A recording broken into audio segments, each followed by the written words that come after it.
All right, hey everybody, welcome back to Live in the Wellness Garden. I am Andreas, your garden manager, and here we have Matthew. And today we're going to be talking about propagating native plants. So I'm just going to come out and say it, you should be growing native plants. Not just in as landscape plants or in, a designated pollinator area of your garden, but as an integral component of your garden. You should be integrating native plants with your food plants and even using certain native plants themselves as food plants. So we're going to be talking about propagating several different kinds of native plants today. Some of them are used for food, some of them are used for medicine, some of them are very sacred, and they're all gorgeous, beautiful, and super resilient plants. So I just want to show you guys really quick. I'm in the other area right now. Check out our walls. Beautiful. The chard and the chamomile is going crazy. Just wanted to show you guys that really quick. We got mustard and bok choy down there. But we're going to have a look at some of the native plants we have growing already in the wellness garden. And we'll see it'll give you an idea of what they look like, how they grow, that kind of stuff. So here's the main garden area. So we'll talk about a couple of them. We have a few. So California buckwheat right here. So California buckwheat, this guy, is the #1 plant for attracting beneficial insects in Southern California. I have not seen as many beneficial insects on a single plant as I have seen on a California buckwheat. These flowers bring in so many pollinators and so many predators and so many parasitoids that help you deal with pests in your garden. And it has a very long bloom period as well. You can see that we're in November and it's still blooming, and that's because it is actually receiving a little bit of irrigation water, which I did not realize. I planted it next to a drip line, but I did. So it's still blooming and bringing in beneficial insects in November, which is super cool. Then we have black sage. Black sage looks like it's entering a bloom cycle too. It thinks it's spring right now because it's getting all this water. So it's entering its bloom phase, and black sage is really, really great at bringing in bees. California buckwheat is edible. You can eat the seeds. And black sage is a fantastic culinary herb. Probably my favorite sage for cooking. I absolutely love black sage. Cook it into pastas and such. We have a couple others. This is a small elderberry right here that we planted here initially. Didn't do super well last year. Kind of didn't grow, but now it's resprouting from the roots, and it's growing quite well.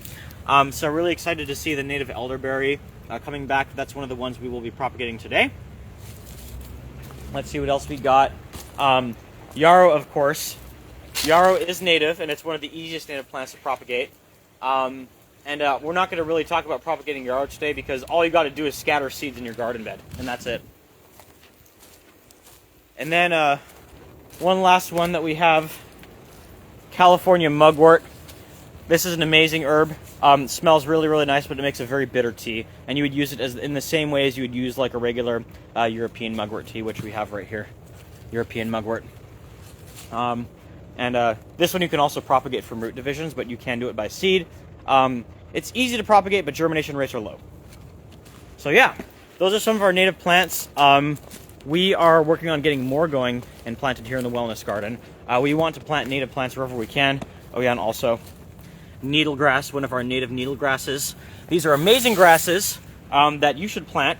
They draw, their roots can go down up to 40 feet, and they can tap into groundwater and bring it to the surface and share it with other plants. So needle grasses, especially purple needlegrass, are fantastic to grow in a low water use situation, and if you want to maintain soil moisture throughout the drier months of the year, it can really help with that. So let's see. We have a couple that we're going to do today. We have a couple already going, and I just noticed that we're starting to get germination. These ones we planted right before the rainstorms we got a week and a half ago. So here's how we do it. So we're doing these all in flats, right? So we have these trays, right? And we'll fill it with our seed starting mix. We're right now using half potting soil, half cactus mix. You can experiment with various mixes. We might add more perlite or vermiculite next time, but we're trying this mix. And I just noticed today that we have our first showy penstemon. Where is it? It's very, very tiny. Shoei penstemon is a beautiful and fast-growing native plant with flowers that resemble snapdragons, and I know I saw one. Where is it? Right here. There it is. I'll point it out when I find it on the camera. And that's right here. Little baby right there. A little baby. That's a Shoei penstemon. And we have a bunch of other ones going. So we did 2 trays of California fuchsia, which is one of the top native plants for attracting hummingbirds. We have 2 trays of the Shoei penstemon, also great for hummingbirds. We have 2 trays of golden bush, which is a local native that very common around Southern California, that blooms in fall and winter. You always want to have things blooming as pretty much year-round to maintain a food source for your pollinators throughout the year. So golden bush is a great one for that. Produces tons of flowers, brings in lots of bees and other beneficial insects. We have black sage, of course. We're doing the black sage from seed. No signs of life yet, but we probably should start seeing them soon. Then we're doing mule fat. And so I'm interested in growing mule fat as a, no, sorry, not mule fat. Same genus, coyote brush. I'm interested in growing coyote brush as a, as like a pioneer species and biomass plant, like, you know, a plant that is like a service plant for like ecosystem restoration. Then we have blue dicks. Think of it like wild garlic, pretty little flower. Then we have California nettle. It is our native variant of stinging nettle, so a great medicinal plant and food plant. Then we have the California bush sunflower, another amazing plant for beneficial insects, grows super fast and tolerates heavy repeated pruning, so probably another fantastic plant for producing mulch. Then we have several sages, and some buckwheat, so this is the buckwheat.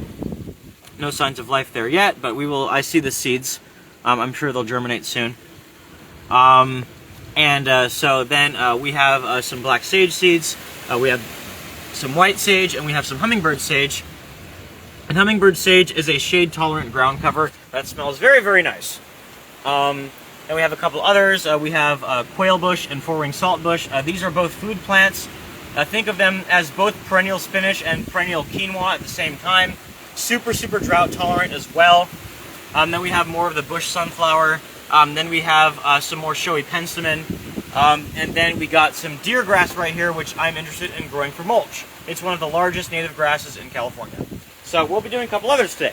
4 trays, in fact, and we'll also be starting some seed stratification. And I'll be explaining what stratification is. So I'm going to set up the camera. The wind is pretty rough today, unfortunately. Yeah, we're trying to stop everything from blowing away. So wish us luck. Uh-oh, this broke. When did that happen? That must have happened just now. The tripod broke.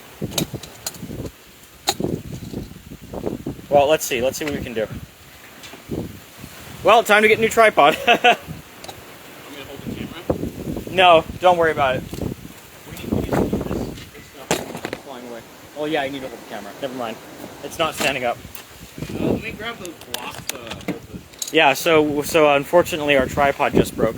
But you can kind of see what we're doing with our native plants. And also around here we're doing some native wildflowers. You can see them just starting to poke up. These are in our little water catchment swales that we created. Probably need to give them a little bit of water, but these are native wildflowers. In this area right here, you can see a couple of them just starting. Right there. It's hard to focus. But right there, those are native wildflowers. Also put some grasses here. So we should see those coming up pretty soon. There are more in other ways, in other areas. All along here, basically, in front of the mint. But I recognize this to be a Clarkia. Clarkia is a very beautiful native flower. And hopefully we'll see the grasses coming up soon too. Because I did put some grasses here, some brome grass mainly. And some native brome grass, because a lot of the brome grasses around here are invasive, but there is a native variety that I really like to grow. More wildflowers. So if you're just starting with native plants, the easiest place to start is definitely wildflowers. You basically just scatter the seeds wherever and make sure they have enough water, and then they'll grow. So this appears to be, that's another wildflower. No signs of the grasses yet, and no signs of the poppies, because I did put California poppies here as well. California poppy is definitely one of the easiest native plants to grow. Again, just scatter the seeds and make sure it's getting enough water. And if we get good rain, then it'll come up off of the rain. Oh, there's a poppy. So, and I can tell you where to get your seeds. So, while we're getting this situation sorted here, let's talk about where to get seeds. Oh, or is it sorted? Are we good? Yeah, but I have wooden blocks as weights. Oh, I see. Okay. Yeah. Yeah. Do you want to be the cameraman? Yeah. All right. Cool. Thanks, Matthew. So yeah, we're gonna have to do that. But yeah, so let me get rid of this gum. So let's talk about where to get your seeds, right? So there are a lot of like native plant nurseries around here that sell seeds. You know, a couple examples. You can just like Google them and they'll come up. You can get them online. If you need bulk seed, S&S Seeds is a good company. I like to get a lot of my seeds from a native plant educator named Nicholas Hummingbird. You can find him on Instagram under the handle California Native Plants. I think it's like California_native_plants, something like that. And he always sells tons of really good seeds, and he stuffs his seed packets full. I get a lot of my seeds from him. So he'll sell like seeds of like trees, shrubs, grasses, and then also like wildflower mixes and the like. And also like sort of like assorted like seed packs for like ecological restoration projects. And I also go out and collect my seeds. So when it comes to collecting seeds, you want to make sure you're doing it responsibly. And you know, but if you can do it responsibly, and if you are doing it responsibly, then I do recommend going out and collecting seeds. And that's because it is best to have local genetics growing in your exact location, right? So the plants from like local populations of like native plants from local populations are best adapted to your soil type, to your temperature regimes, to your rainfall regimes, and like to whatever like wildlife is present in the area, right? Because if you were to like get a black sage from seeds from San Diego and plant them here, then those black sage seeds are the plants that'll germinate from those seeds are adapted to a different set of conditions than black sages you find growing locally in the hills around the San Fernando Valley, right? So let's talk about how to responsibly collect your seeds then, right? It's pretty easy. You know, there are different procedures for each plant, but the way to do it is you want to follow the 20-20 rule. You want to make sure that you collect from only 20% of the seeds from only 20% of the plants, and there has to be at least 20 plants in the area, right, that you're collecting from. So that's the way to do it responsibly to ensure that your seed collecting is not having a major impact on the seed production within the local population of plants, right? Because you don't want to like cause an ecological impact. And if you are collecting seeds, you want to make sure you plant them. So some of the ones that we planted here, I collected. So the golden bush I collected, the black sage I collected. What else? Didn't really collect many more of these. Most of these seeds I got from Nicholas Hummingbird, but the other ones I collected. So we'll be doing a couple today in the flats. So first of all, I'll be talking about these. First of all, we're going to be doing some milk vetches. So astragalus. So I'm sure probably you guys have heard of like astragalus as a medicinal herb. These ones are actually very poisonous, and I would probably not try using them as medicinal herbs. But they are native leguminous ground covers, so they fix nitrogen, and they're very drought tolerant. They go dormant in the summer, and they produce these flower stalks that are very attractive to pollinators, especially bees. So great species to plant. So we have these ones from Theodore Payne that I bought a while ago. So this is the Pomona milk vetch, which is more native to like East LA and the Inland Empire area. And then we have some local seeds that I collected from Granada Hills of the Santa Barbara milk vetch, which is the local species. So depending on where you are, there are going to be different species within the same family oftentimes. And so then we'll also be doing, we'll be doing half and half of those in a tray. We'll also be doing a full tray of the white sage, so Salvia apiana. And this is the plant that all the hipsters love to smudge with nowadays, which you should not do, because oftentimes when you buy native sage, the native white sage in the stores and in all these places, it's been poached, and this is causing the white sage population to decline in the wild. It's starting to become endangered. You know, it's probably going to get the endangered classification very soon.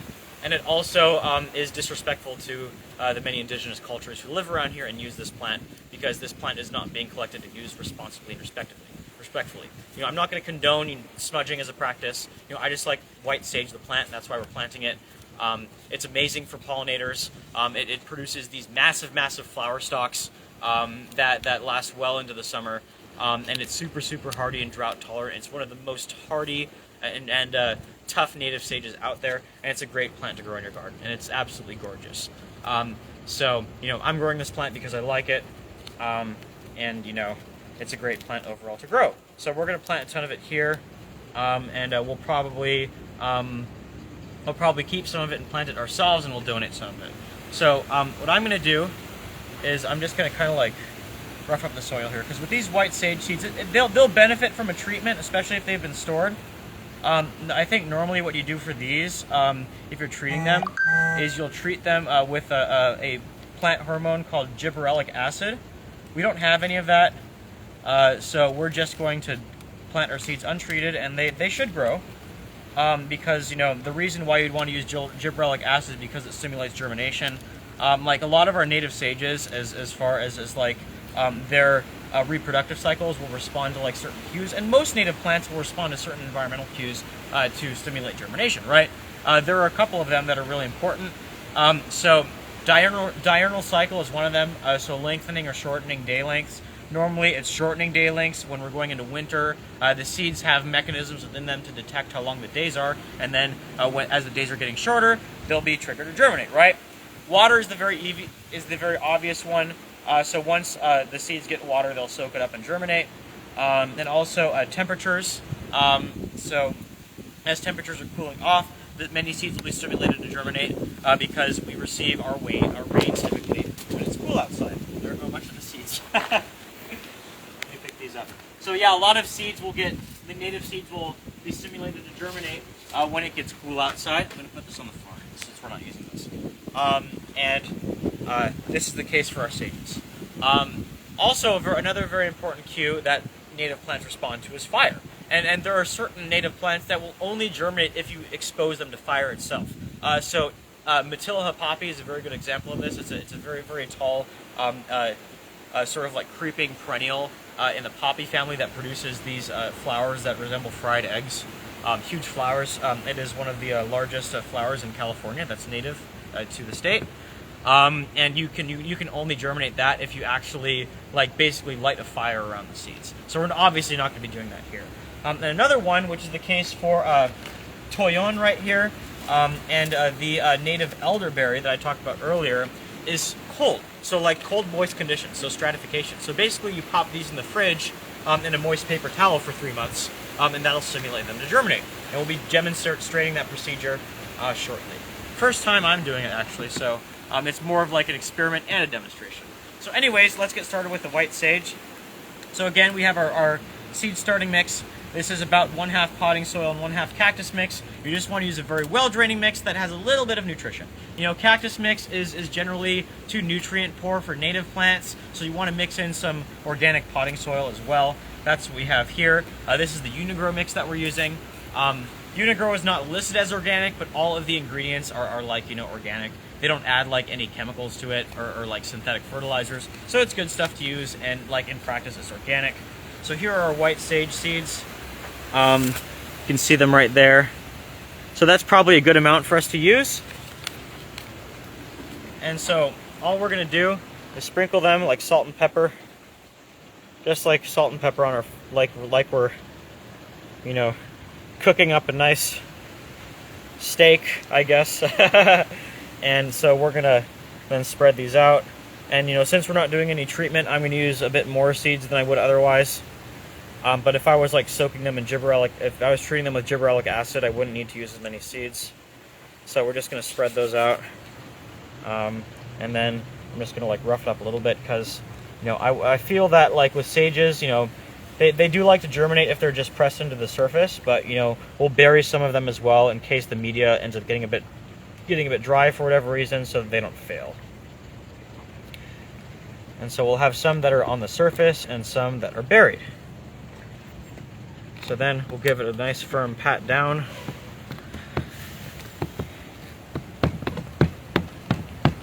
And that's it. We have sown our white sage.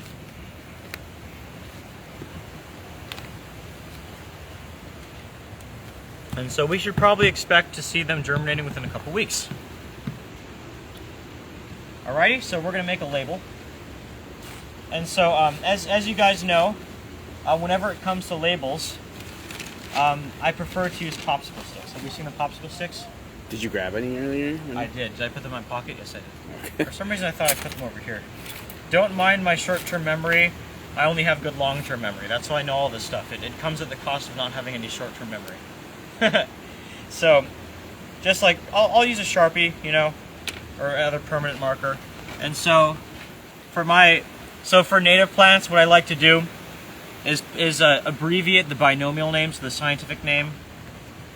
So, for white sage, oh, that side's not working. For white sage, it's Salvia apiana. So I'll put SAL API.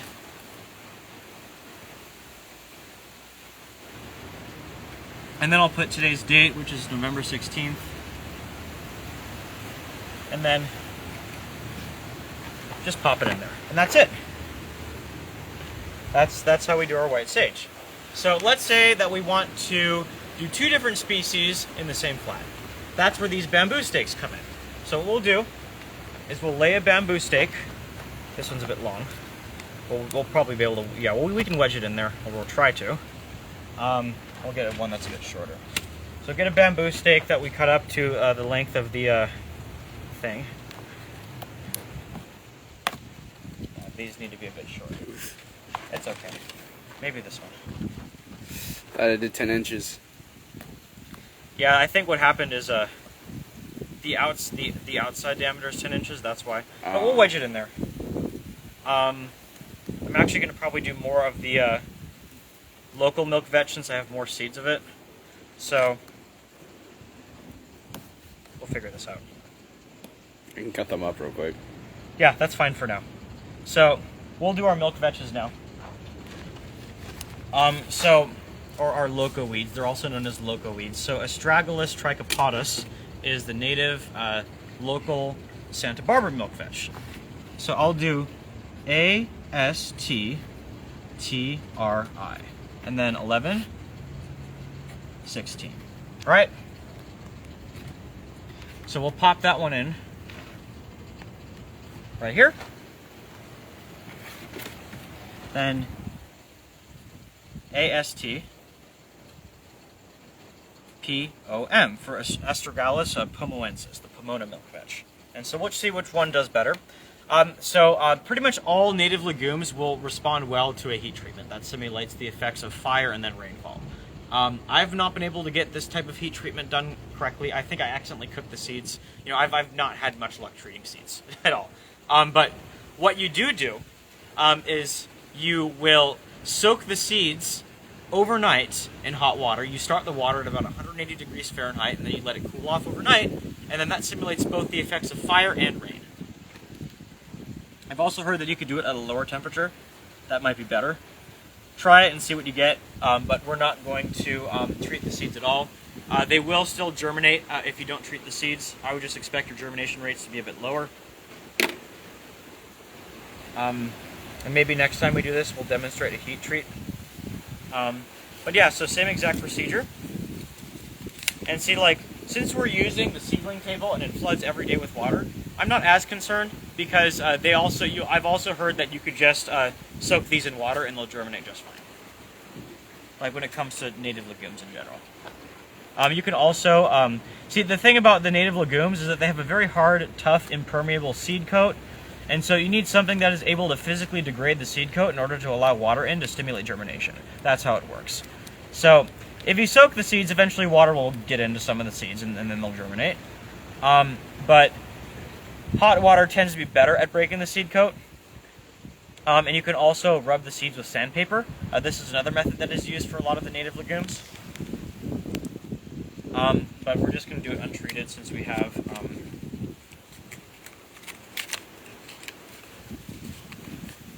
a very moist germination table. So this is what the seeds look like. And a lot of them were actually attacked by seed borers. So not all of them are going to be good. So we're going to use a bit more for the germination. And I'm not expecting to get super high germination rates from these. But I've tried heat treating these and with 180 degree water, with boiling water, and it's never worked out for me. So with a lot of these, like, there's not a lot of documentation on how to best germinate them. So it's kind of like a shot in the dark. That's certainly the case with these.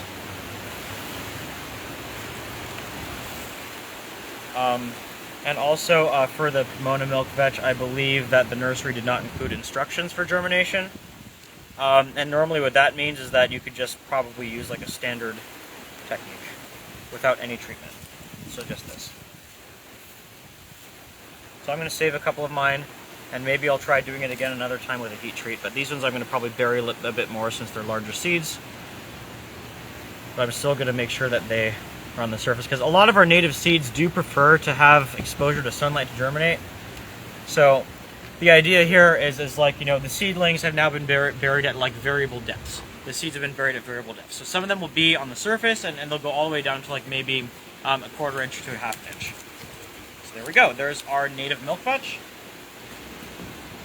And so we will next do the Pomona milk vetch. And I do not believe there were instructions included, because normally it's labeled on the outside with this seed vendor, the instructions. And so you can see very similar seeds, and we'll do all of them. We'll see which one does better. And I've had and my friend who is a native landscaper has told me that he's direct sown these, and they've come up. So in that case, it should be okay to do it this way. So again, we're going to rough up the soil. And so, like, if you're doing, like, you know, agroecology, you know, you want to rely on native plants mostly as your service plants, if at all possible. Not only is it better for the ecosystem and you'll have a more resilient agro-ecosystem, it's going to save you a lot of water, because once native plants are established, they really don't need supplemental water unless you're growing them in a situation where you wouldn't, unless you're growing them in an inappropriate situation. Like, for example, if you are growing a willow tree in a very dry soil, it's going to need supplemental irrigation, because that is a species that is most commonly found and is adapted to grow in perennially wet riparian conditions that you find within like canyons and next to streams, so and other water features. So if you grow a native plant outside of its native habitat, it may require supplemental water, but otherwise they don't, and they're very resilient. So there's that one. So we have these two done, and let's see what else we're going to do this way. So we did white sage, we did our milk vetches, and I think there was one more that we were going to do this way. Actually, no, I think we're going to move on to doing stratification now. So now we're going to do a stratification. So those are our two trays that we planted. We basically just have to water these in, and then they'll start to germinate, hopefully. But for our stratification, what we have is these Ziploc baggies. And I think we're going to need some water in a moment. So we have Ziploc baggies, and I'm going to label them. So Toyon. And Toyon is one of the indigenous names for this plant. I think it's the Chumash name, but I might be wrong. So Het ARB.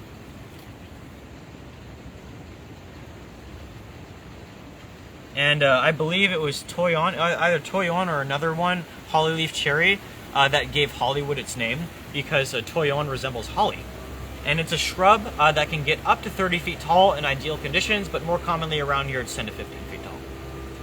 So 11, 16. And Toyon is a rather large seeded plant.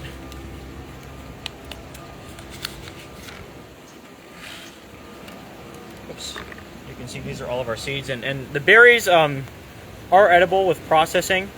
You do not want to eat too many of them raw, because they contain compounds called cyanogenic glycosides, which will break down into cyanide when you digest them. So not good. You don't want to be going around eating these. But, you know, with proper processing, they can be eaten. What do they taste like? I've tried one raw before, and it's very stringent. Not very good. Oh. And you can have a couple of them raw. It's not going to hurt you. But you know, if you want to learn how to prepare them, I would highly recommend speaking with an indigenous land steward and plant expert. Nicholas Hummingbird does offer classes, and he's a great person to learn from. He's very knowledgeable. So I would recommend taking his classes if you want to learn about native foods. He does have classes about how to respectfully and properly prepare and eat native foods, because many of our native plants are edible. So this is one of them. I think there's a way to make this into a drink. So there we go. we're going to fold it up in the paper towel like so, and then we need some water. So I would say we could probably just use some regular hose water. I'm just going to keep this folded for now, and we'll put weight on top of it. But the basic idea is we wet the paper towel really good, and then we stick this in the fridge for 3 months. That's it. All right, So next we're going to do, this is done. So next we're going to do the elderberry. And I think this one's the same. This one does contain sewing instructions. So there we are, there are elderberry seeds. And I really love the blue elderberry. This is another one that I believe. And this one says use vermiculite. But yeah, elderberry is an amazing fast-growing shrub to small tree. So place seed with vermiculite at 1/3 or more ratio in tightly sealed Ziploc bag using a spray bottle thoroughly moistened and placed refrigerator to 35 to 41 degrees. Check weekly and use a spray bottle to keep vermiculite moist. And then during the course of the cold stratification, remove seeds that have root protrusion and plant immediately. So I don't think you need to do it in vermiculite. I think it's fine if you do it in paper towels. I don't think it matters, to be honest, because you can germinate. You might get a bit better results with vermiculite, but I believe we are out of vermiculite, so it's not like we could use it anyways. So we're going to use paper towels.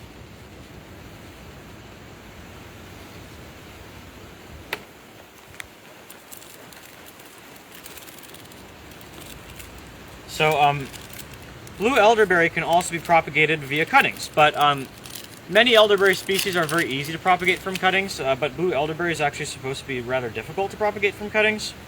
I don't know why. I'm attempting that, so we'll see how that goes. I'm attempting that at home, because I would really like to grow this one.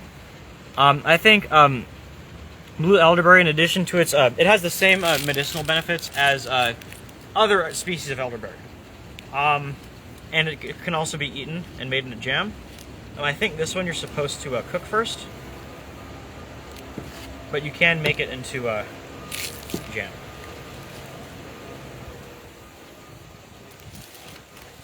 And elderberry, like raw elderberries, are not supposed to taste very good either, but the jam is really good, I hear. And I'm really looking forward to having the chance to make jam once I'm growing some of my own elderberries. And we'll have an elderberry tree very soon here, hopefully. So we'll label it.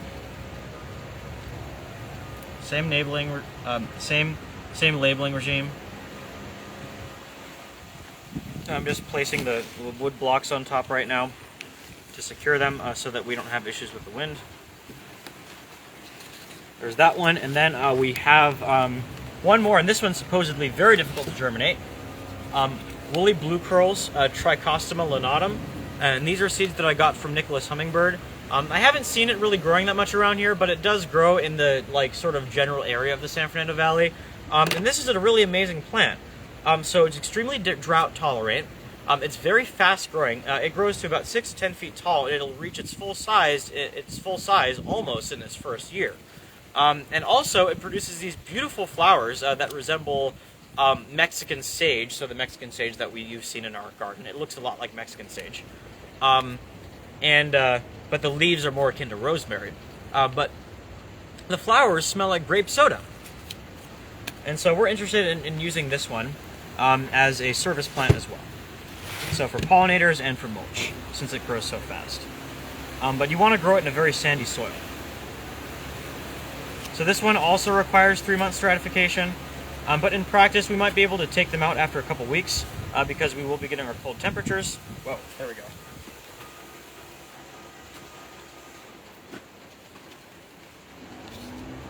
So here we are. Here's our woolly blue curls. And I'm really excited about this one because I hear it makes really delicious tea as well. But it's a very, very gorgeous plant. Unfortunately, it is short-lived. It only lives about 5 years. But you can also propagate it from cuttings once you have one established. So hopefully these do well.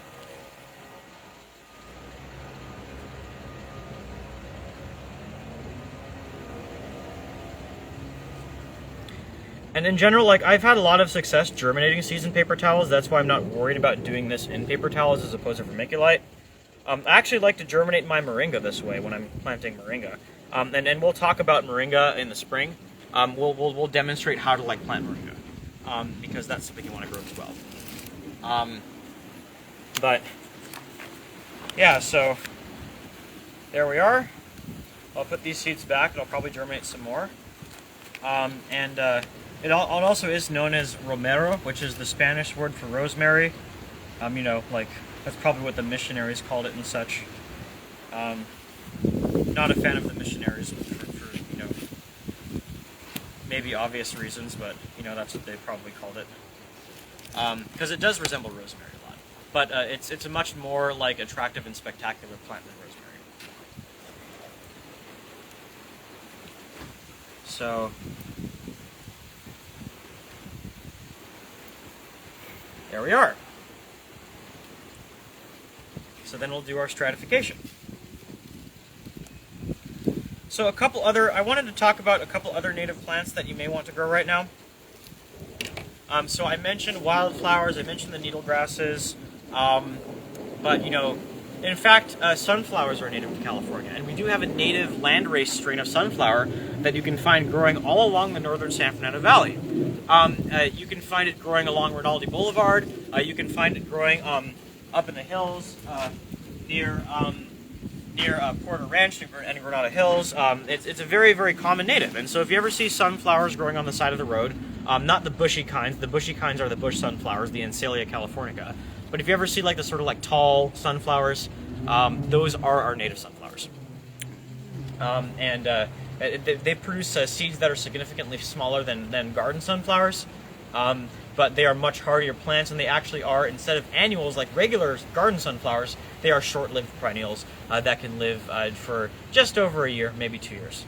And they're very, very drought tolerant. It's one of the few things that are blooming towards the end of summer and early fall still. And so a great thing to include in your garden. And like unlike, you know, our garden sunflowers, if you do plant them in the spring, they will bloom all the way until winter. So yeah, all we got to do now is moisten all of this, and then we're good to go. I'll talk a little bit. I can grab the phone. We'll talk a little bit about our table, our germination table. So yeah, this is our hydroponic germination table. We are running a low dose of fish and kelp fertilizer in here. I'm not sure how the natives are going to respond to that. That's a bit of an experiment, but I guess we'll see. You know, what we may want to do in the future with this method, if we're feeding them, we may want to reduce the amount of the regular potting soil in the germination mix. But other than that, we'll see how they do. It's good that the Shoei Penstemon is starting. I'm really excited to grow that one. So a couple other tips. So if you want to learn about these plants, go to calscape.org. Calscape does have a search function that you can use to view plants that are native to your area, and Calscape has info sheets on all the native plants in California, including a description of the plant, its growing conditions, its habitat, its water requirements, its sun requirements, germination procedures, like how big it is, how fast it grows. It has all that information, and it's a very, very amazing resource on native plants. So check out calscape.org if you want to grow native plants, yeah, get into it. You know, get into responsible seed collecting, get into growing local natives. I especially advocate for growing for local native plants that are indigenous to your exact location, because they are the ones that are best suited for your ecology. And also look into how you can plant them with your vegetables, because, you know, some of them will tolerate the water regimes that vegetables typically get. California mugwort can be grown alongside vegetables. Yarrow can be grown alongside vegetables. Others can be grown adjacent to vegetables, but not in irrigation, not in an irrigated zone, so directly adjacent to zones that receive regular irrigation. Many native plants will grow in this situation, but they may have a shorter lifespan.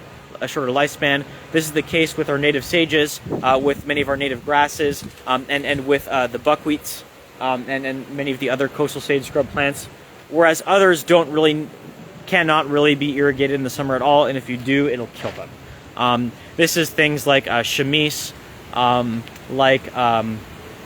what's another example? Chamise does not like irrigation in the summer, and chamise is another great insectary plant. A lot of the ceanothuses don't like summer irrigation. We're not doing ceanothus today, but we will do ceanothus in the future. Probably could have done a ceanothus today. I do have some green bark ceanothus seeds. Maybe we'll do those off camera. But yeah, just know like the appropriate water regime for your plant, and then grow it. And know if you can propagate from seeds or cuttings. It will say on Calscape. I would say if you can propagate them from seed, you'll probably end up with stronger plants, especially if you're able to direct sow them as opposed to propagating them in a nursery situation. But certain things, especially many of our native trees like cottonwood and willow, do well from cuttings. So just get to know your plants in your area and try some propagation. It is fall. Now is the perfect time to propagate native seeds. The prime time is September to January, but you can propagate them all the way to the beginning of summer as long as you provide the right conditions for them. You basically have to simulate winter conditions during the spring if you want to propagate them during the spring and like going into summer. So yeah, that's a bit about native plant propagation. We will be updating you all on our native plants that we are propagating as we go into the winter and spring. So thank you for joining us today. If you have any further questions, you can use the Ask a Master Gardener feature on our website. And so we're going to sign out today. It looks like it's just about time to sign out. So see you later, Matthew. I don't know if it's facing towards me, but... It was, yeah. Okay. Have a good one, you all. Thank you for joining us today.